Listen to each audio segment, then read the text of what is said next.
I want to ask you about another topic that is very much in the news this week, and that is the shooting in Georgia. We've all been seeing the texts, the heartbreaking texts, especially as parents, of students saying, "I love you" to their parents, students using the shirts off their backs to try to save their teacher. Republican vice presidential nominee J.D. Vance said after the shooting, quote, "I don't like that this is a fact of life," adding, "We don't have to like the reality that we live in, but it is the reality we live in." Do you accept that school shootings like this are just a way of life now? No, absolutely not. And J.D. Vance doesn't either. He said that he doesn't want them to be a fact of life. And this week, the Associated Press got caught distorting that quote from him so bad that they had to retract it.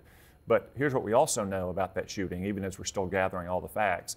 It wasn't as bad as it might have been because there was a police officer on the school premises that was able to neutralize the shooter. Kamala Harris wants to take police officers out of school. She said it in the past. That's her position. It's not surprising because she's consistently taken positions against law enforcement throughout her career as a San Francisco liberal. If that police officer hadn't been there, if Kamala Harris had gotten her way, many more students and teachers might have been killed. She was attacked when she ran for president in the Democratic primary. They were calling her Kamala Cop because she was the opposite of what you were saying. But I just want to stay on this topic of school shootings because you're right, it could have been so much worse. And they do have measures in place in this school. But the fact that there are mental health problems, and we don't know exactly what was going on with this 14-year-old, 14, but there are mental health problems all across the world right now. It's bad.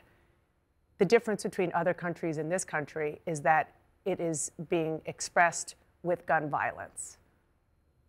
Is it not time to figure out a way to mitigate that part of the equation when it is affecting our children so often?